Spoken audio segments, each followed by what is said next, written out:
1, 2, 3, je suis en Algérie. Franchement, c'est splendide, regardez ça.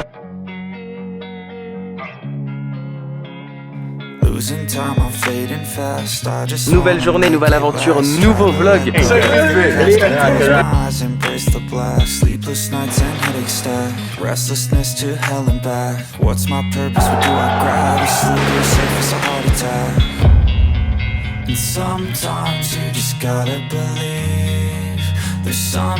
Et là,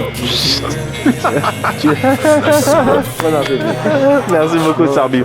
Salam, bonjour Azul, j'espère que vous allez bien. Nouvelle journée, nouvelle vidéo. Aujourd'hui une vidéo un peu différente, ça va être un débrief de l'aventure Algérie, mais également un débrief de l'aventure Tunisie. Je vais tout vous expliquer, mais très rapidement permettez-moi de me présenter pour celles et ceux qui ne me connaissent pas. Je m'appelle Ben, ça fait 10 ans que je voyage partout autour du monde et 7 ans que je propose du contenu axé voyage sur cette chaîne YouTube. Justement, si vous tombez un petit peu par hasard sur cette chaîne et que le contenu vous plaît, n'hésitez vraiment pas pour m'encourager à vous abonner, à liker, à commenter, à partager. Sachez que c'est pas le type de vidéo que je réalise habituellement sur ma chaîne YouTube. Moi, je pars en sac à dos à l'aventure dans des pays pour explorer, à la rencontre des gens, des cultures, bref, de tout ce qui fait la beauté, le charme du voyage. Sur place, on réalise plein de trucs, on rencontre des gens magnifiques, on teste des street food, etc. Donc je vous conseille vraiment d'aller regarder dans l'onglet playlist de ma chaîne YouTube. Vous pourrez retrouver toutes mes aventures précédentes, l'Amérique latine, le Maroc, la Bulgarie, mais encore la Turquie saison 1, la Turquie saison 2 et plus récemment le Portugal, l'Algérie et la Tunisie. Alors si vous ne le savez pas, récemment j'ai effectué un très beau road trip de 2 mois entre Algérie et Tunisie. Et cette vidéo, donc, c'est un débrief où on va faire un petit peu le bilan, mais aussi je vous parlerai du budget. Donc si je fais cette vidéo, c'est pas pour vous parler seulement de mon voyage, c'est parce que je sais qu'elle aura un intérêt pour les personnes qui souhaitent s'y rendre par la suite. Je vais essayer d'apporter un maximum d'informations pertinentes par rapport à ce que moi j'ai vécu sur place. J'avais réalisé la même chose au sortir de mes 2 saisons Turquie et j'avais eu beaucoup d'échos positifs par la suite de personnes qui m'avaient dit Ben, franchement tes vidéos m'ont grave aidé pour organiser mon voyage en Turquie. Donc je me suis dit que si je faisais la même chose pour l'Algérie et la Tunisie, et bah ça pourrait avoir des répercussions positives justement pour toutes les personnes qui souhaitent s'y rendre par la suite. Petit aparté très rapide, je repars bientôt à l'aventure et c'est une question qu'on m'a posée pour la FAQ, quelle sera ta prochaine destination? Donc j'y répondrai dans la FAQ, ce sera l'une des vidéo qui suivra sur ma chaîne YouTube. Comme d'habitude, si vous voulez suivre la prochaine aventure en live comme si vous y étiez bien avant mes vidéos YouTube, ça se passe toujours sur mon compte Instagram, donc je vous conseille de me rajouter, c'est Ben & Co. Dessus je poste plein de contenu qui vient compléter et enrichir le contenu YouTube. Je suis là toute la journée avec mon téléphone, je fais des stories, des photos et voilà, ça apporte un petit plus, quelque chose de différent qui vient compléter les aventures YouTube. On rentre tout de suite dans le vif du sujet. Je me suis préparé quelques petites notes, donc ne m'en veuillez pas si je lis un petit peu mon téléphone, mais ça permettra d'avoir une vidéo qui est bien structurée et surtout d'oublier aucune information. Pour plus de facilité et afin de ne pas tout mélanger, cette vidéo sera découpée en 2 parties. La première partie qui sera consacrée à l'Algérie et la deuxième partie qui sera consacrée à la Tunisie. Donc là, on va parler de l'Algérie. On évoquera les thèmes suivants. Pourquoi un voyage en Algérie? Mon itinéraire, le budget, ce que j'ai dépensé au total durant ce voyage en Algérie. Et ensuite, je vous parlerai des différentes dépenses qu'on peut avoir lorsqu'on voyage en Algérie en vous donnant des fourchettes de prix, justement, qui pourront vraiment vous aider à vous donner une idée. Pourquoi un voyage en Algérie? Ça, c'est une question qui m'a été extrêmement posé. C'est très simple, je suis un voyageur, un explorateur et dans ma quête de visiter un maximum de pays dans le monde, je savais qu'un jour je finirais par aller en Algérie. Mais je prévois pas mes voyages 50 ans à l'avance. Je me dis pas tiens dans un an il faut absolument que j'aille dans tel ou tel pays, non. Je fonctionne vraiment au feeling, en fonction de mon temps, de mes envies. Et l'Algérie, c'est un pays que je connaissais pas. J'aime bien découvrir de nouveaux pays à chaque fois, de nouvelles cultures. La pandémie nous a beaucoup bloqués. J'avais prévu justement de visiter plusieurs pays que je ne connaissais pas et surtout d'accorder une place un peu plus importante à l'Afrique cette année parce que ayant visité quand même l'Océanie durant ces 10 années de voyage, une partie de l'Asie, l'Amérique du Nord, l'Amérique du Sud, un peu l'Europe, je connaissais pas l'Afrique, mis à part le Maroc. Je suis allé 2 fois au Maroc, aventure que vous pouvez retrouver dans les playlists de ma chaîne YouTube. Mais l'Algérie, la Tunisie, donc la partie Maghreb, la partie Afrique subsaharienne, je ne connais pas. Du coup, mon regard s'est porté sur l'Algérie. Cette année, il y a eu plein de trucs qui ont fait que, voilà, je sais pas, il y avait une connexion avec l'Algérie. En février, je vais à Toulouse, je rencontre mon ami Momo, qui est d'origine algérienne, de Djidjel. Donc il me parle forcément de son pays, de sa ville, et voilà, tout ça, ça m'a un peu chauffé. Il y avait plusieurs personnes aussi, mais pas que depuis cette année, hein, depuis plusieurs années, des abonnés d'origine algérienne qui me chauffaient sur Insta, en commentaire YouTube, qui me disaient « Ben, tu devrais venir explorer l'Algérie, c'est un beau pays, c'est dommage, il n'y a pas beaucoup de voyageurs comme ça, sac à dos, caméra à la main, qui l'ont fait. » Donc du coup, il y a plein de trucs qui se sont passés qui fait que je me suis dit, bah tiens, au sortir de ma saison Portugal, en mars, je réfléchissais déjà à un nouveau pays où aller et mon regard s'est porté sur l'Algérie. Donc au mois d'avril, j'ai commencé à me renseigner petit à petit sur les démarches du visa parce que je savais qu'il fallait un visa pour s'y rendre lorsqu'on est étranger. Je ne vous parlerai pas du visa dans cette vidéo parce que j'ai réalisé une vidéo spéciale sur justement le visa, les démarches, comment j'ai fait pour l'obtenir, etc. Donc je vous conseille d'aller la voir. Donc mi-avril, j'obtiens mon visa pour l'Algérie d'une durée de 30 jours. J'explique aussi pourquoi 30 jours dans la vidéo du visa, donc je vous conseille vraiment d'aller la voir. Et c'est comme ça que je suis arrivé début mai en Algérie. Alors pourquoi j'ai choisi cette date de début mai? Je savais que ça tombait pile poil en fait avec la fin du Ramadan et les fêtes de l'Aïd. Je voulais voir un petit peu comment ça se déroulait cette période de l'année dans un pays musulman parce que je sais que c'est une fête très importante dans le monde musulman et je me dis que célébrer la fête de l'Aïd en Algérie, ça doit être sûrement quelque chose de beau à voir. Donc voilà pourquoi j'avais aussi ciblé cette période de début mai. En parallèle que je faisais ma demande de visa, il y a Karim, un abonné super sympa, avec qui on commençait à échanger sur Insta, puisque sur Insta et sur YouTube, j'avais prévenu que je commençais les demandes de visa. Je me souviens, j'avais fait une vidéo à Barbès sur les street food du Maghreb. Dans cette vidéo, j'avais dit, bah voilà, je commence les démarches du visa, etc. pour aller en Algérie. Je sais pas si je vais l'obtenir, mais voilà, en tout cas, je fais les démarches du visa. Et suite à ça, il y a plusieurs personnes qui m'ont écrite, notamment Karim. Ce que je me rends compte, c'est que en fait Karim, il m'avait écrit déjà depuis 2018 pour dire Ben, franchement, j'adore ce que tu fais. Si je peux te conseiller un pays, c'est l'Algérie. C'est un pays magnifique. Tu seras bien accueilli. Les gens sont sympas. Il y a plein de choses à voir, à faire. Bref, voilà. Donc il me vantait un petit peu son pays et c'est ça qui est extraordinaire. Il m'écrivait depuis 2018 et boum, 2022, et ben je me retrouve à aller chez Karim. Donc il me donnait des informations sur l'Algérie. Il me demandait quand est-ce que je voulais arriver. Et moi je lui disais que j'aimerais bien arriver début mai pour la période de l'Aïd. Il m'a dit bah attends, cette période tout est fermé, ça peut être un peu compliqué. Et de prise d'informations sur son pays, ça s'est transformé en mode bah viens chez moi. À ce moment-là où je vous parle, on est mi-avril et le visa commence le 30 avril. Ça veut dire que j'ai quelques jours pour trouver un moyen de me rendre en Algérie. Le truc, c'est que au moment où je check les billets de ferry, parce que moi j'avais cette idée de m'y rendre en ferry pour le côté un petit peu aventure, évasion, je trouvais ça sympa, traverser de la Méditerranée. Je me rends compte qu'il y a 2 possibilités. La première, je la connaissais, c'était un départ de Marseille vers Alger, et la seconde, c'était un départ du sud de l'Espagne vers Oran. Sauf que si je veux me rendre chez Karim, le plus intéressant, c'est d'arriver à Oran, parce que Mostaganem-Oran, c'est seulement 1 heure. Sauf que les départs organisés entre le sud de l'Espagne et Oran, ça se fait uniquement les samedis. Mais moi ça m'arrange pas, ça coïncide pas en fait, parce que ça tombait pile le samedi 30 avril. Mais je vais pas me pointer le samedi 30 avril, début de la date de mon visa, dans le sud de l'Espagne pour prendre le ferry. Il faut bien que je sois là un jour ou 2 à l'avance. Donc tout ça en termes de coordination, c'était pas possible, surtout que pour aller en Algérie, il fallait que je fasse un test PCR de moins de 48 heures. Si j'arrive 2 jours à l'avance, bah après le test n'est plus valide, donc il faut que je fasse un test PCR par la suite. Enfin voilà, c'était vraiment tout un micmac, complication. Le samedi suivant, on serait tombé sur le samedi 7 mai, donc j'aurais perdu quasiment 7-8 jours sur mon visa. Donc tout ça, c'était pas super intéressant. En plus, ça met quand même du temps, une traversée. Il me semblait que les bateaux partaient en fin de journée, donc je serais arrivé le lendemain matin. En termes de timing, en termes de coordination, je me rends compte que tout ça, c'est pas possible, malheureusement. Et en plus, ce que j'ai oublié de vous dire, c'est que le prix des billets est assez élevé pour un aller simple. On était aux alentours de 280 €. Donc là, je commence à guetter un petit peu les billets d'avion et je trouve un vol Paris-Oran, parfait. Le 4 mai, parce que moi ça m'arrangeait en plus de Paris, avec la compagnie Transavia. En plus c'était un vol tôt, donc ça veut dire que j'arrivais tôt, et donc j'avais toute la journée pour profiter ensuite de ce début de voyage en Algérie. Donc j'ai payé 170 € juste l'aller simple. Je ne savais pas si j'allais pouvoir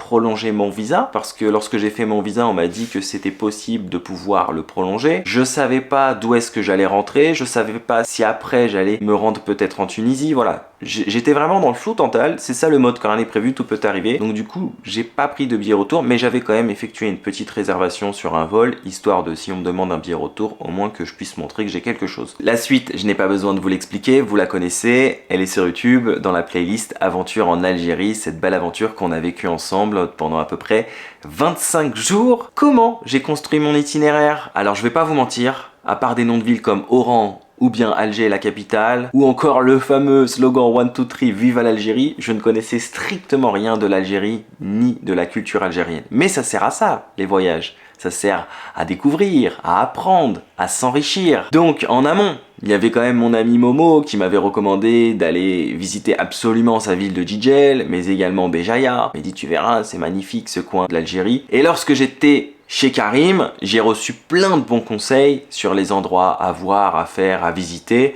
Donc de la part de Karim, de ses amis, de sa famille. Il y a aussi les différentes personnes que j'ai rencontrées sur place, qui me donnaient des tuyaux, qui connaissent mieux son pays que les habitants qui y vivent, logiquement. Donc quand vous discutez avec des gens et que vous leur dites je suis voyageur, je vais barouder un peu l'Algérie, et il y a des gens qui te disent ah tu devrais aller là, moi je suis originaire de cette ville, tu devrais visiter ça, tu devrais faire ci, tu devrais faire ça. Il y a aussi les abonnés que j'ai rencontrés sur place, qui m'ont ensuite proposé d'aller en Kabylie, donc je pense notamment à Yanis et Zizou et leur cousin Lies sur place, donc voilà, qui m'ont dit ah la Kabylie tu devrais vraiment y aller, ça vaut le détour, les montagnes, etc. J'ai aussi cherché des informations sur internet, mais je me suis aperçu que à part pour les grandes villes comme Alger, Oran, etc., il y avait quand même peu d'informations sur l'Algérie d'une manière générale. J'ai un petit peu fouiné aussi sur YouTube pour voir s'il n'y avait pas des personnes, des voyageurs comme moi qui l'avaient exploré, mais dans le YouTube francophone, il y avait personne. Il y avait juste quelques vidéos de personnes étant allées sur Oran, Alger, etc. On va dire que des personnes comme ça en sac à dos, caméra à la main, allant de ville en ville, de village en village, etc. J'en ai pas trouvé en tout cas dans le YouTube francophone. Et le fait justement de poster des vidéos au quotidien, et ben j'avais de plus en plus de personnes qui me rajoutaient sur Insta et qui me conseillaient des spots, mais également dès que je mettais un petit mot, je disais bah tiens, je me dirige vers telle ville, qu'est-ce que vous me conseillez à voir, à faire, etc. Je vais à Béjaïa, ah ok, le pic des singes, le Yemagoraya. Donc ça, je vous remercie parce que franchement, vous êtes vraiment une source d'informations, une petite mine d'or exceptionnelle. Donc merci à toutes les personnes à chaque fois qui m'envoient, qui m'ont envoyé, et même à celles dans le futur qui continueront à m'envoyer des bons plans. Merci, merci vraiment à tout le monde. Franchement, vos informations sont à chaque fois d'une aide précieuse. En fait, lorsque j'ai regardé la carte de l'Algérie, je me suis dit bon, j'arrive le 4 mai, la fin de mon visa c'est le 30 mai si je peux pas le prolonger. Ça me fait grosso modo 26-27 jours. Dans un ordre logique, si j'arrive au Oran, l'idéal ce serait donc de traverser le pays d'ouest en est par la Méditerranée. Et puis après si j'ai le temps, peut-être que j'essaierai de descendre un petit peu vers le Sahara, donc Batna, Biskra, Gardaya, Timimoun, et puis faire une boucle et remonter. Ah, le problème c'est que c'est passé trop vite en fait. 26-27 jours pour visiter un pays qui fait 5 fois la France, c'est mission impossible. Et puis il faut savoir que aussi, quand vous faites des vidéos au quotidien et que vous vous couchez à 2-3 heures du matin, il y a la fatigue qui s'accumule, etc. Donc parfois vous avez besoin d'une journée pour récupérer, ce qui paraît logique, faut reprendre un petit peu de force. Donc je n'ai pas pu prolonger mon visa, je l'avais expliqué sur Instagram. C'est vrai que j'ai pas pris le temps de le faire en vidéo, je vais vous expliquer très rapidement ce qui s'est passé. Grosso modo, j'essaye donc de trouver un moyen de prolonger mon visa, donc je mets un petit mot sur Instagram. Est-ce que vous savez comment on peut faire pour prolonger le visa? J'avais entendu dire que il fallait aller dans une wilaya et que dans une wilaya, on pouvait vous donner un papier pour pouvoir prolonger votre visa. Voilà, fallait remplir un papier, etc. Oui, combien de temps vous voulez rester? Hop, vous payez, il me semble. Et puis ensuite, normalement, ou on vous l'accorde ou on vous l'accorde pas, mais apparemment, c'était pas si difficile que ça. Donc je consacre une journée entière à Alger pour les démarches de l'extension du visa. Se joint à moi pour m'aider ce jour-là Amine, un Algérois super sympa que je remercie encore une fois au passage s'il regarde cette vidéo, parce qu'il a été d'une aide précieuse. Déjà, il maîtrise les deux langues, même si la plupart des administrations parlent français. En plus, il connaît super bien la ville d'Alger et il m'a vraiment aidé, épaulé durant cette journée. Il a passé toute la journée avec moi, quoi. Vous vous rendez compte?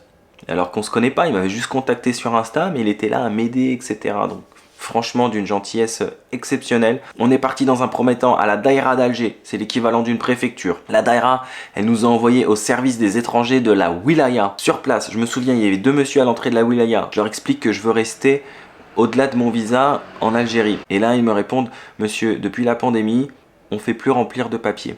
Voilà, parce que tout simplement, il y a des personnes qui sont restées coincées ici pendant la pandémie, des touristes, etc. Donc ce qu'on a fait pour pas se prendre la tête, c'est qu'on a dit, fini les démarches d'extension de visa, tout le monde peut rester en Algérie sans problème, il n'y a pas besoin de faire de papier. Je leur dis, moi monsieur, si j'ai pas un papier concret, je m'amuse pas à rester au-delà de mon visa. Parce que moi je suis pas bloqué, je peux très bien prendre un avion et partir. Moi je veux avoir un papier avec un tampon, quelque chose de concret, parce que parfois j'étais contrôlé par la police. Quand je leur dis que je suis touriste, ils vérifient forcément les informations, mon passeport, mon visa. Et là imaginez qu'ils se rendent compte que j'ai dépassé la date de mon visa, donc il faut leur prouver que les messieurs de la Wilaya m'ont dit que c'était possible de rester, etc. J'avais pas envie de rentrer dans des complications à chaque fois. À partir de là, ces messieurs me disent, écoutez, on peut rien faire, allez à l'ambassade de France. Et moi dans ma tête je me dis, mais l'ambassade de France, ils vont rien faire. Ils peuvent pas interagir sur les visas de l'Algérie. J'y vais quand même avec Amine. Et là, sur place, eh ben, c'est exactement ce que je pensais. La personne à l'accueil me dit, monsieur, on peut rien pour vous. Ici, c'est si vous perdez votre passeport français ou une pièce d'identité, voilà, on peut vous aider, mais on peut pas, nous, agir sur les visas algériens. Retourne à la Wilaya. Donc là, il était un peu tard, fin de journée. On fait le débrief avec Amine et tout ça. Je lui dis, écoute, j'y retournerai tout seul demain, t'embête pas à revenir avec moi, c'est déjà super sympa. Je sais comment ça se passe, j'y retourne et je demande à parler à un responsable, je vais essayer d'insister un peu. Donc le lendemain, j'y retourne. Là, je demande à parler à un responsable, je suis reçu par un responsable du service des étrangers de la Wilaya. Il me redit en fait concrètement ce que les 2 personnes à l'accueil m'avaient déjà expliqué. Ils m'ont dit voilà, c'est comme ça, depuis la pandémie, c'est comme ça, on peut rien faire, on vous donnera pas de papier. Maintenant, si vous voulez vraiment être sûr, je vous envoie dans un commissariat là pas très loin, vous allez rencontrer le big patron du service des étrangers. Donc j'y vais et là c'était trop drôle parce que ça faisait un petit peu scène de film. Je me pointe là-bas, je fais les papiers, j'obtiens le petit badge et tout, le laissez-passer. Je monte au 2e étage d'un grand bâtiment et là boum, le patron du big boss du service des étrangers. Je rentre dans son bureau et je me souviens, il était là, clope au bec. Il me dit, qu'est-ce que tu veux? Tu veux rester? Reste. J'ai dit mais moi monsieur, si j'ai pas de papier, je peux pas rester, il me faut un papier. Parce que comme on dit, les paroles s'envolent, les écrits restent. Il me dit ouais mais voilà, depuis la pandémie c'est comme ça, on fait plus. Il m'a dit tu veux rester combien de temps? Je lui dis je sais pas, peut-être 1 mois, 2 mois de plus. Il me dit oh bah ça va, mais de toute façon quoi qu'il arrive, si on t'arrête à l'aéroport, ils t'enverront dans mon bureau. Mais moi je savais que si j'allais dans des villes après Alger et que j'expliquais cette histoire lors de contrôles de police, il fallait pouvoir prouver que ça s'est vraiment passé, cette conversation, etc. J'avais pas de papier, il m'a pas signé un papier. Monsieur Benjamin voilà, est venu dans mon bureau tel jour, je lui ai expliqué que il n'y avait pas d'extension de visa, non. Donc je me suis dit, on va éviter les problèmes. Et puis surtout, il vaut mieux laisser une bonne image et pas faire l'imbécile. Et surtout, si je veux pouvoir avoir une seconde chance de retourner un jour en Algérie, il vaut mieux que je respecte la date, tout simplement, de la fin de mon visa. Donc c'est pour ça que le 29 mai, retour sur Alger, et le 30 mai, fin du visa, départ en Tunisie. Je sais que sur Instagram, c'était 50-50. Il y a des personnes qui me disaient, non mais reste, il n'y aura pas de problème. D'autres qui me disaient, non, t'as raison Ben, franchement, t'as 100% raison, et puis au moins tu pourras avoir un visa, être tranquille et terminer ce que t'as commencé. Donc c'était aussi ça mon objectif, pouvoir terminer ce que j'ai commencé. Parce que moi vous savez, je fais du slow travel, j'aime bien prendre mon temps. J'ai fait 4 mois en Turquie, j'ai fait 3-4 mois au Brésil, j'ai fait 3 mois en Argentine. J'aime bien au sein d'un pays visiter vraiment un maximum d'endroits pour pouvoir m'enivrer de la culture du pays tout simplement que je visite. Donc à ce moment précis en fait, où je prends la décision de ne pas rester en Algérie, je sais pertinemment que ce sera pas possible de faire la boucle que je m'étais fixée. Je me dis, c'est pas grave, écoute, te prends pas la tête, le voyage, c'est pas fait pour se prendre la tête, fais ce que tu peux faire, et ce que tu peux pas faire, tu le réserveras pour une saison 2, voire une saison 3, comme j'avais fait pour la Turquie. En général, quand j'ai pas terminé un pays, j'aime bien revenir pour terminer ce que j'ai commencé. Et ben c'est exactement ça, voilà. Je me suis dit, te prends pas la tête, fais ce que tu peux faire et on verra le 29 mai où est-ce que t'en es. Parallèlement, je book un billet pour la Tunisie. Pourquoi? Parce que je savais qu'au moment où j'étais en Algérie, les frontières terrestres étaient malheureusement fermées entre l'Algérie et la Tunisie. Elles étaient fermées aux touristes. Elles étaient seulement ouvertes pour les travailleurs algériens qui travaillent en Tunisie et pour les travailleurs tunisiens qui travaillent en Algérie, mais pour les touristes, niet. À l'heure où je vous parle, là maintenant tout de suite, elles ont déjà réouvert depuis quelques semaines, mais moi au moment où j'y étais en mai, c'était fermé pour les touristes. Alors j'avais quand même un petit espoir pour que les frontières terrestres réouvrent durant ce voyage, mais je pouvais pas prendre le risque en fait de réserver un billet le 29 ou le jour même, le 30 mai, le jour de la fin du visa pour quitter le territoire. Non, c'était pas possible, donc dès que j'ai su que je pouvais pas prolonger mon visa, j'ai réservé un vol pour me rendre en Tunisie. Donc le 29 mai, retour sur Alger de Constantine en taxi collectif, et le 30 mai, journée que je n'ai pas filmée, mais le matin j'ai organisé un petit café de l'amitié dans mon quartier de Bab Angeles à Alger, parce qu'en fait ce qui s'est passé c'est que je recevais beaucoup de propositions, d'invitations en tout genre, de venir manger, prendre des cafés, ou bien juste passer un petit bout de temps, visiter la ville, etc. Plein de personnes qui m'écrivaient, et le truc c'est que je pouvais pas donner une réponse positive à tout le monde. Il m'aurait fallu passer 2 ans dans le pays pour donner suite à toutes ces gentilles propositions. Du coup, je me suis dit le meilleur moyen finalement de pouvoir voir un maximum de personnes, c'est d'organiser un événement groupé. Donc j'ai proposé de faire le fameux café de l'amitié. Et donc là, il y a plein de personnes qui sont venues, c'était super cool. D'ailleurs, je leur fais coucou au passage si elles regardent cette vidéo. Et là, il y a 2 semaines à Paris, j'ai fait la même chose, c'était super sympa. Vu qu'il fait beau, j'en ai profité. J'ai fait pas le café de l'amitié, mais le goûter de l'amitié. Et je pense refaire un event de ce type en septembre, mais je vous en parlerai un petit peu plus tard sur mon réseau, hein. Je vous donnerai des informations sûrement fin août, début septembre, voilà, pour vous tenir un petit peu au courant de ce prochain event très sympa. Alors, on passe au budget. Une question qui a suscité beaucoup de curiosité. Beaucoup. Jusqu'à carrément que ça a interpellé une chaîne. Il y a des gens qui m'ont tagué. Apparemment, il y a une personne qui a parlé de moi sur France 24, sur mon voyage en Algérie, comme quoi j'avais dépensé 600 €. C'est-à-dire que récemment, pour vous donner un exemple, il y avait ce youtubeur Ben Co qui a fait pendant 25 jours l'Algérie avec son sac à dos pour 600 €. Et c'est trop drôle parce que je me suis dit, mais d'où ils ont trouvé cette somme? Je n'ai même pas fait la vidéo bilan budget. Même moi, je savais pas combien j'avais dépensé sur place, donc je trouvais ça vraiment trop drôle. Alors il faut savoir que pour l'Algérie, on m'avait dit ta carte bancaire de voyage, ça ne te servira à rien. Le mieux, c'est de venir avec du liquide et d'échanger sur place parce que les taux sont plus intéressants. Donc, pour le change d'argent, moi, ce que je vous conseille, c'est de demander sur place à des amis algériens ou à une personne de confiance, ou bien à la réception de votre hôtel. Ils se feront toujours un plaisir de vous aider. Les Algériens sont vraiment ultra sympas. Quand vous leur demandez une petite information, un truc, franchement, ils se font toujours un plaisir de vous aider. Pour ma part, j'avais pris 900 € en liquide. Pour être franc, en voyage, je n'entretiens pas un carnet de notes où je note chaque dépense une par une. Tiens, là j'ai mangé une 40 tika, l'hôtel, là je l'ai payé 18. Par contre, ce que je fais durant les vlogs, et vous l'avez remarqué, c'est que je vous donne toujours les prix. C'est-à-dire dans la monnaie locale et ensuite en euros. Pourquoi? Pour vous donner un ordre d'idée. C'est pas pour moi que je les donne comme ça pour me garder des souvenirs.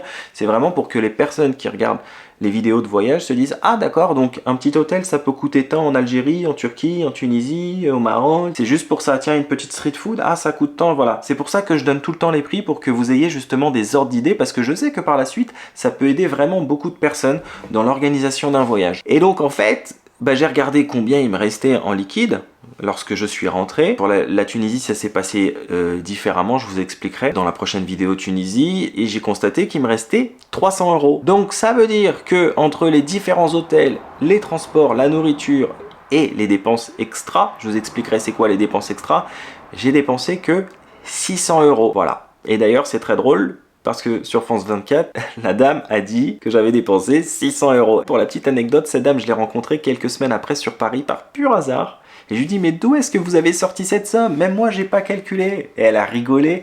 Et elle m'a dit, non, mais c'est quelqu'un qui a regardé ta vidéo, qui a fait une petite estimation et tout ça. Franchement, bravo. Vous devriez dire à cette personne qu'elle joue au loto. Parce que je pense qu'à mon avis, il y a peut-être moyen qu'elle gagne. Elle a trouvé la somme exacte comme ça par pur hasard. Donc ça, c'est mon budget. Mais si vous décidez de vous rendre en Algérie, vous n'aurez pas sûrement les mêmes frais que moi. Parce qu'on a tous un mode de voyager différent. Il y a des gens qui vont voyager plus à la route, en mode autostop, peut-être qu'ils vont essayer de faire du couchsurfing ou bien de dormir dans des auberges. Et il y a des gens peut-être qui vont avoir un train de vie un peu plus élevé, ou en se disant ah bah non, là cet hôtel ça me convient pas parce qu'il y a les toilettes sur le palier, moi je veux un truc un peu plus luxueux, street food j'aime pas trop ça, je préfère des vrais restos, etc. Donc on a tous un mode de voyager qui est propre à chacun, et puis surtout ça dépendra de la durée. Un voyage de 2 semaines ne coûtera pas la même somme qu'un voyage de 4 semaines, ce qui est tout à fait logique. Donc mon budget, ce sera pas le budget du voisin ni celui de la voisine. Et puis sur place, vous aurez peut-être aussi l'opportunité de faire des activités que moi je n'ai pas faites. Sur ce voyage, à part la location de scooter, lorsque j'étais à Gigel, j'ai pas fait d'activité particulière ou insolite, hein, un petit peu comme les montgolfières en Cappadoce, en Turquie durant la saison 1, ou bien le ski à Erzurum durant la saison 2, voilà. J'ai pas fait d'activité un petit peu insolite sur ce voyage, et j'ai décidé aussi de ne pas prendre de guide, par exemple lorsque j'étais à Casbah, pour visiter la Casbah d'Alger, mais pas pour des raisons financières, parce que je voulais être seul à explorer, je voulais garder ce côté authentique, parce que quand vous êtes avec quelqu'un, parfois ça vous empêche d'aller dans certains endroits, de rencontrer des gens, et ça casse un peu le charme de l'exploration, ça casse aussi un peu le charme des vidéos. C'est quelque chose, voilà, qu'il faut faire plutôt hors caméra, tranquille, etc. Limite un jour avant pour récupérer des informations et bien les expliquer en vidéo. Mais voilà, je voulais pas faire ça, et puis je voulais pas perdre de temps sur mon visa en disant bah tiens, je vais explorer 2 fois la Casbah d'Alger, une fois avec un guide, une fois tout seul. Non. Donc c'est pour ça que j'ai pas pris de guide, et je voulais vraiment garder ce côté authentique et naturel des vidéos et pas être guidé par quelqu'un durant une demi-journée. Mais pour vous donner un petit ordre d'idée, j'ai dressé un classement des dépenses. Alors concernant l'hébergement, un petit hôtel sympa, hein, je parle pas d'un hôtel 5 étoiles, c'est pas ce qu'on recherche, en tout cas moi c'est pas ce que je recherche en voyage, le but c'est d'avoir un lit, une douche et être tranquille le soir pour monter les vidéos. Il faut savoir qu'un petit hôtel sympa comme les hôtels que j'ai fait, hein, je vous invite vraiment à découvrir les aventures en Algérie, ça coûte en moyenne entre 10 et 20 euros, parfois avec petit déj, pas toujours, et ça se trouve par bouche à oreille, parce que oui, ces beaux petits hôtels, il y en a un paquet, mais ils ne sont pas répertoriés sur des sites comme Booking ou sur des sites comme hotel.com. Moi je me souviens, avant d'aller à Alger, je regardais sur Booking les hôtels et ils étaient ultra chers, c'était genre 50, 60 euros, et je me disais mais c'est bizarre, sur place il y a forcément des Algériens qui voyagent avec des plus petits budgets, donc c'est pas possible que ça n'existe pas des hôtels, on va dire, avec un budget en tout cas plus minime, quoi, que de dépenser 50-60 euros par nuit, ce qui fait quand même beaucoup sur un voyage d'1 mois. Donc par exemple, ce qui s'est passé quand je me suis rendu à Alger, j'étais avec Yanis et Zizou qui m'ont récupéré à la gare des taxis collectifs, on marchait dans la rue et comme on parlait en français, il y a quelqu'un qui nous a entendu parler, c'était donc un guide de Casbah qui connaissait donc parfaitement Alger et qui nous a dit ah mais moi attends je connais des petits hôtels comme ça etc, attends hop, il nous a emmené dans un hôtel, le premier était un peu trop cher, on est allé dans un autre et c'est là que je suis tombé sur l'hôtel Nelson à Bab El Oued, comme quoi tout est fait pour une raison, qui coûtait je crois environ 18 euros avec petit déjeuner sympa à 100 mètres de la mer, personnel adorable etc. Et pareil quand je suis arrivé en Kabylie, alors là j'arrive à Béjaïa, je demande en fait au chauffeur de taxi collectif s'il connaît un petit hôtel sympa, pas trop cher, et il me donne une adresse, sauf que quand je me pointe devant, l'endroit est fermé, je sais pas pourquoi. Je demande à un commerçant à côté, je lui dis mais c'est normal que l'hôtel il soit fermé, il est fermé définitivement, il m'a dit non je sais pas, donc est-ce que peut-être la personne de la réception avait fermé 2 minutes pour, je sais pas, aller acheter quelque chose, j'en ai aucune idée. Donc moi je continue de marcher un petit peu dans les alentours et là je demande à 3 messieurs, je m'en souviens, qui étaient assis, qui parlaient entre eux, vous connaissez pas un petit hôtel sympa? Je leur dis voilà, pour un budget de temps à temps. Et là ils me disent ouais bien sûr, tu tournes à gauche, à droite, là il y a une pharmacie, après la pharmacie à droite et il y a l'hôtel Intel et voilà, tu verras normalement ils proposent des tarifs assez correct. Donc c'est comme ça que j'avais trouvé un hôtel à Béjaïa. Et puis par la suite, lorsque j'ai fait Gigel Constantine, c'est mon ami Momo qui m'avait envoyé en fait des adresses de petits hôtels très sympas grâce à des connexions. Donc voilà comment j'ai fait un petit peu durant ce voyage. Et comme j'ai pris note de toutes ces adresses, sachez qu'à chaque fois, je mets tout le temps tous les bons plans dans la barre de description de chaque vidéo. Donc si vous vous rendez en Algérie, je vous ai mâché le travail. Ces petits hôtels, la géolocalisation des street food ou des petits restos que j'ai testés, c'est toujours dans la barre de description de chaque vidéo. Donc par exemple, si vous vous dites « Ah, mais dans quel hôtel il était à Alger ?» Allez dans la barre de description des vidéos Alger, il y a écrit « Mon hôtel à Alger », vous cliquez, il y a la géolocalisation. Comme ça, au moins, ça vous permet, vous, de ne pas perdre de temps. Par contre, pour les hébergements, sur place, j'ai pas repéré d'auberge de jeunesse. J'ai cru comprendre qu'il y avait des hôtels avec dortoir, sur le même principe en fait que les auberges, qui fonctionnent également par bouche à oreille, mais moi j'en ai pas vu de mes propres yeux. À savoir que Airbnb ça marche, et parfois qu'on peut trouver des trucs très intéressants, mais également Couchsurfing. Alors Couchsurfing, pour ceux qui ne savent pas, c'est une plateforme de voyageurs, en fait, où vous pouvez aller dormir chez l'habitant. Le but c'est justement de pouvoir rencontrer des locaux qui vous font ensuite visiter la ville, qui vous aident à mettre un pied à terre dans leur pays, dans leur culture. Et moi j'adore Couchsurfing, j'ai voyagé plein de fois en Couchsurfing.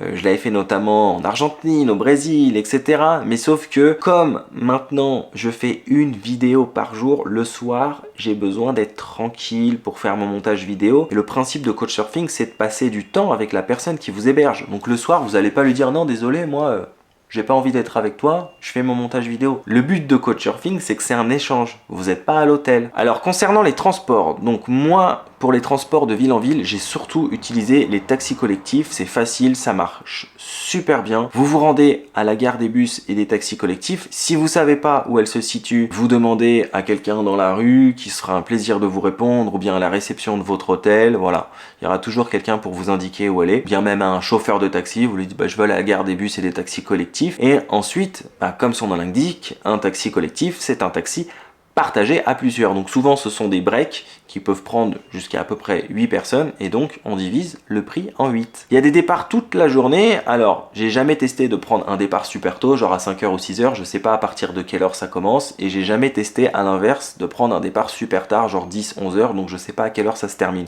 En général je les prenais au plus tôt vers 9-10 heures et au plus tard vers 7-8 heures. Mais il faut savoir un truc, c'est qu'il n'y a pas d'horaire fixe. Le taxi collectif, il part seulement quand il est rempli. Et si il n'arrive pas à se remplir, en général, dans les axes qui sont très fréquentés comme Oran, Alger, Constantine, ça se fait ultra rapide, vous allez jamais attendre plus de 20 minutes. Mais ça peut arriver parfois, et moi ça m'est arrivé une fois, que le taxi collectif n'atteigne pas le nombre de personnes souhaitées, donc vous n'allez pas attendre pendant 3 heures, et le chauffeur de taxi au bout d'un moment, qu'est-ce qu'il fait? Il demande en fait aux passagers, si ça les dérange, de diviser le prix par le nombre de personnes. Si vous êtes 5 et que le taxi peut prendre 8 personnes, donc il reste 3 places, et vous allez diviser le prix des 3 places restantes par 5 personnes. Tout simplement. Moi ça m'est arrivé une fois, ça représentait quoi, peut-être 1 euro de plus à peine, et comme ça on a pu partir plus vite. Après bien évidemment, comme vous vous en doutez, plus le trajet est long, plus le prix sera important. Mais on va pas se mentir, on est clairement avantagé avec l'euro. Pour vous donner un ordre d'idée, Oran-Alger, ça fait à peu près 430 km, et en taxi collectif, j'avais payé environ 6 euros. Alors sur place, pour se déplacer, tout d'abord dans les grandes villes, les transports fonctionnent très bien. Par exemple, je l'ai montré lorsque j'étais à Alger, il y a le métro, il y a le tramway, il y a les bus, il y a même le téléphérique, ça c'est trop stylé. Parce que le téléphérique, c'est pas juste une activité touristique, hein. C'est un moyen de transport pour les Algérois. À Oran, il y a le tramway, il y a le bus, à Constantine, pareil. Et dans les plus petites villes comme Béjaïa, il y a le bus, je le prenais souvent, ça marche très bien. Sinon, petite comme grande ville, il y a les taxis privés, qui sont bon marché, mais je vais vous expliquer un truc sur les taxis. En fait, ce qui est très drôle, c'est que le taxi, quand il s'arrête, il va pas forcément vous prendre. Il peut vous refuser la course. Pourquoi? Parce que c'est pas son itinéraire. Des fois, il a peut-être déjà quelqu'un à l'intérieur. Il peut prendre plusieurs personnes, un peu comme pour un taxi collectif, même si c'est pas un taxi collectif, mais en fait, il fait un peu une sorte de covoiturage. C'est-à-dire que si les personnes qui sont déjà dedans vont vers là où vous voulez aller, il va vous prendre. Mais si c'est pas sa direction, il va vous dire non, désolé. Donc parfois vous pouvez vous faire recaler par 1, 2, 3 taxis. Alors si jamais ça devient un petit peu long, etc., que vous n'arrivez pas à trouver 2 taxis, moi ce que je vous conseille, mais ça marche surtout dans les grandes villes, c'est de télécharger l'application Yassir. Ça marche sur le même principe que Uber. Donc bon, Uber, je pense que tout le monde connaît. Franchement, ça coûte pas beaucoup plus cher que si vous preniez un taxi dans la rue, pour être honnête, et ça marche très très bien. Et je fais un petit aparté, personnellement, je me suis jamais senti arnaqué par des chauffeurs de taxi. Je sais que c'est quelque chose qui peut arriver partout dans le monde, en Asie, un tuk-tuk qui va vous proposer un prix double, triple, etc. Voilà. Les chauffeurs étaient super sympas, tout le temps bienveillants. Ah ouais, t'es français? Ah ouais, tu viens d'où? Ok. On tapait la discute et tout à chaque fois dans les taxis. Et ils mettaient tout le temps le compteur. Donc je savais exactement le prix de la course. Sauf quand le taxi prenait plusieurs personnes à la fois, il vous demandait à la fin un montant, mais je savais que c'était toujours le juste prix. Alors vous allez me dire, ouais, mais comment tu sais? En fait, je demandais tout simplement à des locaux, je leur disais, tu penses que j'ai bien payé là, c'est bon, c'est le bon tarif? Et les gens me disaient, ah ouais, non, mais c'est normal, t'as fait ça, ça, ça et tout, c'est le prix, hein. Et puis après, petit à petit aussi, j'ai commencé à m'habituer au tarif du pays que je visitais, donc c'est logique, au bout d'un moment, j'avais un ordre d'idée plus ou moins de ce que pouvait représenter une course en fait. Concernant la nourriture, oh, ça occupe une place importante, la découverte culinaire dans un voyage. Donc les street food, il y en a vraiment des pas cher, la fameuse kalantika dans le nord-ouest de l'Algérie, donc ça coûte à peu près 20 centimes, hein. C'est pas super cher et c'est délicieux. On a aussi les fameuses crêpes algériennes, etc., etc. Bon, j'en ai montré plein, mais voilà, on peut manger vraiment pour différents prix en Algérie. On a les petites cantines qui proposent des petits plats tradis, comme sur Alger, souvenez-vous, la petite cantine où j'allais manger pour 2-3 euros, on peut manger voilà, des loubias, des plats un peu tradis, etc. Il y a un petit peu de tout, et chaque jour il y a un petit plat différent. On a les petits restos tradis qui coûtent environ entre 5 et 8 euros, comme par exemple celui que j'avais testé à Alger avec Yamine, où on avait mangé la fameuse rechta, ou bien le resto tradi à Constantine, où on avait mangé la fameuse charchoura constantinoise. Il faut savoir qu'en Algérie, il n'y a pas beaucoup de restos tradis. Pourquoi? Ça, c'est les Algériens qui me l'ont expliqué. Parce que, déjà, il n'y a pas une grosse demande, parce que l'Algérie n'est pas un pays qui est très touristique. Donc forcément, les Algériens, quand ils vont manger à l'extérieur, c'est pas pour remanger des plats qu'ils mangent déjà chez eux. Ça, c'est des plats de famille, la charchoura, etc. Moi, je me souviens quand je discutais avec Nordine, que j'avais rencontré à Constantine, il me disait la charchoura, c'est un plat de fête. Je l'ai mangé il y a pas longtemps, là, pendant l'Aïd, c'est un plat de fête. Donc c'est pas des choses, nous, qu'on va manger au resto, parce que c'est des plats qu'on mange en famille. Donc quand les Algériens sortent, c'est pour manger des plats qu'ils ne mangent pas chez eux. En général, ils aiment bien aller dans des snacks, des fast-food, etc. Tester un petit peu des nourritures différentes que des nourritures typiques algériennes. Mais il existe quand même des petits restaurants tradis. Vu que j'en ai testé quelques-uns, je vous ai mis aussi les bons plans dans les barres de description des vidéos dans lesquelles je les ai testés. Sinon, on a des restos aussi plus huppés, dans des quartiers un peu plus chics. Je me souviens, au sortir du match de foot, le grand derby algérois, dans les hauteurs d'Alger, on avait testé avec un abonné et un pote à lui, une sorte de pizzeria, mais ça faisait vraiment chic, hein. Ça se voyait à la clientèle, aux voitures qui étaient garées devant, des belles voitures, etc. Et ce genre de resto un peu chic, ça coûte environ entre 8 et 15 euros. Alors oui, nous, avec l'euro, on est avantagé. 15 euros, c'est à peine le prix d'un McDo en France. Alors là, à 15 euros, tu manges dans un resto un peu chic, etc. Après, moi, c'est pas le type de resto que j'aime me faire en voyage, hein. Concrètement, moi j'adore aller dégoter, chiner des petites street food, me balader dans les quartiers populaires, enfin bref, vous avez vu les vidéos, puis si vous me connaissez un petit peu, vous savez que c'est pas le genre, en tout cas d'endroits que je fréquente ou que j'aime fréquenter. Sur place, j'ai eu des frais aussi, que peut-être d'autres personnes qui ne sont pas créateurs de contenu, ou bien qui ne voyagent pas de la même manière que moi, n'auraient pas eu. Par exemple, les nombreux achats de forfait 4G, parce que vu que les réseaux Wi-Fi partout où j'ai été ne me permettaient pas de pouvoir poster mes vidéos, en général c'était assez lent malheureusement, donc du coup j'uploadais mes vidéos grâce à la 4G. Donc j'ai dû recharger plusieurs fois, sur un mois j'ai rechargé environ 3-4 fois, ce qui fait à peu près 32 euros, et une fois, il y a Amine qui m'a rechargé, mais trop sympa quoi. Je me souviens, on était au resto, j'explique que j'ai plus de crédit, il me dit c'est quoi ton numéro? Mais je savais pas, en fait moi c'était pour recharger. Et genre 30 minutes plus tard, quand on finit le repas, je prends mon téléphone et là je vois votre crédit a été rechargé. Mais je comprenais pas en fait, et je le vois sourire. Tu vois, ce petit sourire malin et tout, et j'ai compris que c'était lui. Je dis non mais t'abuses franchement. Enfin voilà, les Algériens trop sympas. Et j'ai aussi acheté du matériel électronique comme un câble pour mon iPhone, mais aussi un câble pour mon micro, parce qu'à ce moment-là, je m'étais rendu compte durant l'aventure Algérie qu'en fait, il y avait un faux contact. En fait, c'était juste mon micro qui avait fait son temps, tout simplement. Donc parfois, on entendait cric, cric, cric, cric. Donc j'ai dû en acheter un autre sur place pour pouvoir vous faire bénéficier d'un bon son, parce que des vidéos avec un son médiocre, c'est pas tip top. Informations complémentaires. Alors, oui, parce que j'ai des informations complémentaires à vous donner en ce qui concerne la 4G, parce qu'il y a beaucoup de personnes qui vont dire mais comment t'as fait pour avoir une puce 4G sur place, comment ça se passe? Alors si vous n'avez pas d'abonnement à l'international, parce que je sais que maintenant il y a des opérateurs en France qui proposent des abonnements à l'international pour avoir des datas à l'international, donc ce que vous pouvez faire sur place, vous pouvez prendre une puce chez un opérateur. Personnellement, j'ai pas eu à le faire parce que quand je suis arrivé en Algérie, Karim en fait m'a offert une puce. Il m'a dit tiens, je t'ai pris une puce chez Oredo et tout, trop sympa. Mais sachez que si vous voulez prendre une puce, vous vous renseignez seulement sur les opérateurs locaux, il y en a plusieurs, notamment Oredo, puis vous allez dans un magasin Oredo avec une pièce d'identité, votre passeport,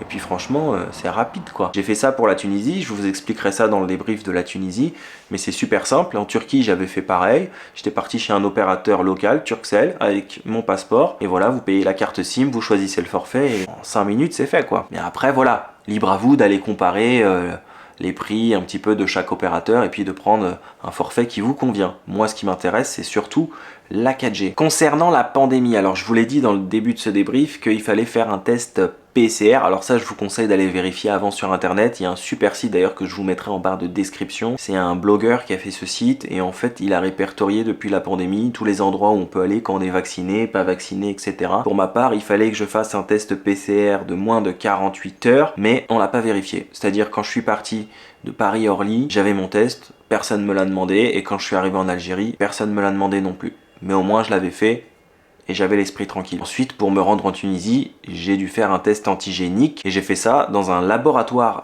d'Alger. Et en général, si vous savez pas où trouver un laboratoire, vous allez chercher les informations sur internet ou bien vous rentrez dans une pharmacie et vous demandez ouais, où est-ce que je peux faire un test, etc. Il y a toujours quelqu'un qui va vous apporter une information. C'est pas très difficile. Nous, je me souviens, on était à Alger avec Amine. Il connaissait un endroit, mais l'endroit où on voulait aller était fermé. Donc en fait, on était rentré dans une pharmacie et la pharmacie nous avait dit ah, vous pouvez aller à tel endroit, il y a un laboratoire qui fait des tests et donc on s'y était pointé et ça m'avait coûté environ 7 € avec résultat en 15 minutes. Sur place, c'est possible de louer des scooters comme moi j'avais fait à Gigel. Pas besoin de permis, juste une pièce d'identité. Mon conseil, quand vous louez un scooter en Algérie, surtout quand vous êtes touriste, portez un casque. Premièrement pour votre sécurité, parce qu'il faut savoir que dans chaque pays, les locaux ont toujours leur manière de conduire, hein, que ce soit en Italie, en Thaïlande, en Algérie, partout dans le monde, on a des règles qui sont propres à chacun. Donc pour éviter le danger, en plus il y a beaucoup de dodanes aussi en Algérie, etc. Et parfois on les voit pas, on est surpris à la dernière minute.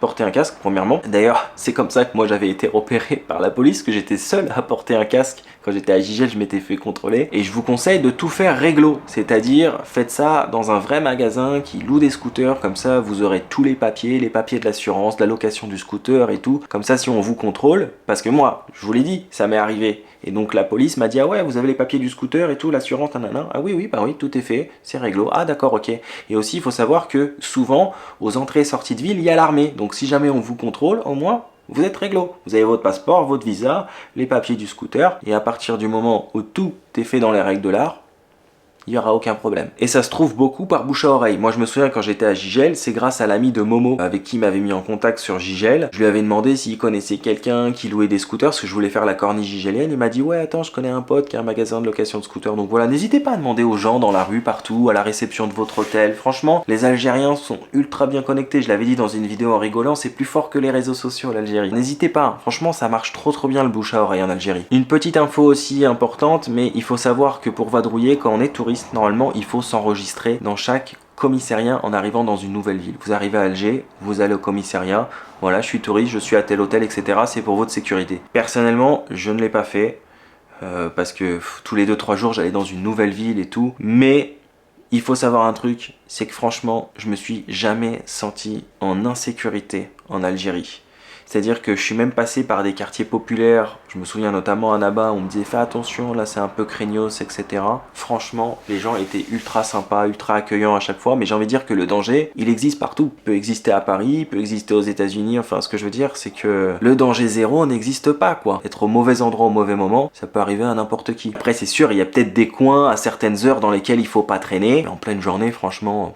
c'est plutôt tranquille. Après on m'a posé une question et j'y répondrai dans la FAQ. Il y a plusieurs personnes qui m'ont dit est-ce qu'on pourrait faire le même voyage que toi en étant une fille? Réponse dans la FAQ qui va suivre d'ici quelques jours. Pour vous dire, je vais vous raconter une petite anecdote. Le dernier jour, lorsque j'étais à Naba, il y a un service de sécurité de la ville qui m'avait repéré parce que j'avais la caméra, ils m'avaient dit mais t'es journaliste, etc. Donc j'en avais parlé dans la vidéo à Naba, mais ce que je vous avais pas dit, c'est qu'ils m'ont suivi toute l'après-midi. En fait, à chaque fois que je me retournais, je les voyais, ils étaient pas très loin. Ils surveillaient et tout ça, ils étaient là aux aguets pour, voilà, pour assurer ma protection, je vous promets. Hein. C'était pas pour faire de l'espionnage ou quoi que ce soit, parce que ils étaient là à intervenir ou quoi que ce soit s'il y avait un problème, voilà. Et ils étaient ultra sympas, puisque après je les ai recroisés dans là-bas, on a discuté ensemble, et vraiment trop gentils, voilà. Après moi j'ai pas eu de problème particulier avec la police. Les contrôles c'était parfois un peu embêtant parce que ça pouvait durer longtemps, ils étaient obligés de vérifier toutes les informations, le passeport, le visa, etc. Ils me posaient plein de questions, ils appelaient des fois même l'hôtel pour vérifier si j'étais bien à l'hôtel, etc. Mais franchement, les policiers que j'ai rencontrés ont toujours été gentils, respectueux. De toute façon, c'est simple. À partir du moment où vous êtes gentil et respectueux avec les gens, vous les prenez pas de haut parce que vous êtes étranger ou quoi que ce soit, juste soyez gentils et respectueux et vous verrez, en retour, les gens sont toujours gentils et respectueux et les policiers ont toujours été agréables avec moi. Je me souviens quand j'étais à Gigel et qu'ils m'ont contrôlé, je leur ai dit écoutez messieurs, j'espère que ça prendra pas trop de temps parce que c'est bientôt la tombée de la nuit, je suis en scooter, je suis tout seul, je voudrais pas rentrer en pleine nuit. Finalement ça avait duré beaucoup de temps, ça a duré presque 40 minutes et à la fin je suis parti en pleine nuit et carrément le policier s'est excusé, il m'a dit on est désolé, hein, vraiment on est désolé, on fait notre travail. J'ai dit non mais vous faites votre travail, hein, c'est normal, vous n'avez pas à vous excuser. Il m'a dit bon allez, bonne route, et puis je me souviens on avait rigolé, j'avais dit je peux vous appeler Rouya, il m'a dit oui, pas de problème. Donc la police a toujours été très sympa avec moi, mais c'est vrai qu'en tant que touriste caméra à la main, parce que le maillot de l'Algérie, en général je passais toujours crème, mais c'est vrai que caméra à la main, je me suis fait contrôler plusieurs fois. Donc si je résume toutes les dépenses, parce que c'est ce qui intéresse sûrement une partie d'entre vous, 110 € le visa, 170 € le billet d'avion juste l'aller, 600 € de dépenses sur place, ce qui nous fait donc un total de 880 €. Ensuite, départ en Tunisie par voie aérienne, donc billet Alger-Tunis avec Air Algérie qui m'a coûté 143 €, donc 880 plus 143, ça nous fait un total de 1023 €. Si on retire le prix du visa, mais également celui des billets d'avion et qu'on prend seulement les 600 € de dépenses générales, hein, même s'il y a les extras, etc.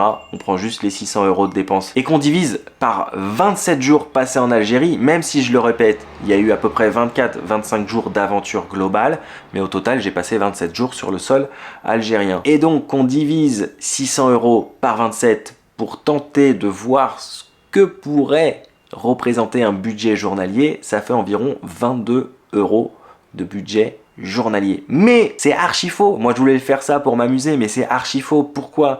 Parce que les premiers jours, j'étais hébergé chez Karim. Donc forcément, j'avais pas l'hébergement, plus les nombreuses invitations. Donc même si je sais que ça partait d'une bonne intention, moi, ça me gênait à chaque fois quand on m'invitait. Mais les gens me disaient, c'est comme ça, c'est dans la culture. C'est toi le touriste, c'est toi l'étranger, c'est toi l'invité. Le budget journalier, c'est un budget faussé aussi pour la simple et bonne raison que parfois, vous allez explorer, vous allez utiliser seulement vos jambes, vous allez marcher par exemple dans tout Alger et vous allez faire ça que à pied, vous allez manger des petites street food, une petite 40 tika à 20 centimes à midi, à 4 heures une petite tranche de pastèque et le soir un petit resto à 2-3 €.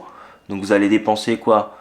Peut-être allez 10 € dans la journée, je compte pas l'hôtel, et puis il y a des jours où peut-être vous allez manger dans des restaurants un petit peu plus chers, ou peut-être vous allez prendre les transports ou des taxis, et donc forcément vous allez avoir un budget journalier qui va augmenter. Donc en fait je donne un ordre d'idée, mais c'est archi faux. Mais voilà, j'avais envie de m'amuser à le faire. Alors je voudrais aussi revenir sur un truc, je sais que j'ai reçu beaucoup d'invitations, beaucoup de propositions, et je vous en remercie encore énormément. Je sais que ça a suscité beaucoup d'engouement cette aventure en Algérie et c'était juste incroyable.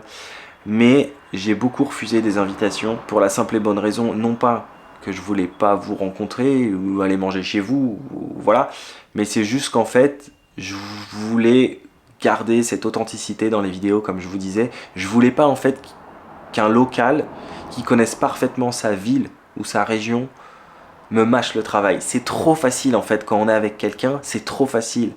Si un Algérois vous montre Alger, il va vous montrer tous les spots, il va vous dire tiens ça c'est Karantika, ça c'est truc, ça c'est machin, ça se mange comme ça, c'est comme si. Et il n'y a plus en fait ce qui fait le charme et la beauté des vidéos, c'est-à-dire la découverte. Voilà, donc c'est pour ça que parfois j'ai refusé plusieurs invitations pour garder cette ligne de conduite, pour garder cette authenticité, cette découverte en fait, de me dire ah bah tiens je connais pas, mais qu'est-ce que c'est? Et quand on est avec quelqu'un, c'est différent parce que, en fait, voilà, quelqu'un qui connaît tout, c'est trop facile. Il vous met une cuillère dans la bouche et le travail est mâché, il n'y a rien à faire. Et moi, je recherche pas la facilité aussi en voyage. Voilà. J'aime bien me débrouiller par moi-même. C'est ce que j'ai toujours fait voilà, depuis 10 ans maintenant que j'ai commencé à voyager. Donc, petite conclusion très rapide avant de s'attaquer à la Tunisie. C'est pour ça d'ailleurs que j'ai décidé de séparer volontairement les deux vidéos, sinon ça aurait duré 3 heures. Alors, je pense que ça s'est vu hein, durant toute l'aventure en Algérie, mais moi j'ai été super content de venir vadrouiller dans un nouveau pays, découvrir une nouvelle culture. Et en conclusion, je dirais un petit peu ce que je répète à chaque fois en fait dès que je fais une vidéo débrief bilan budget, c'est que le budget c'est propre à chacun.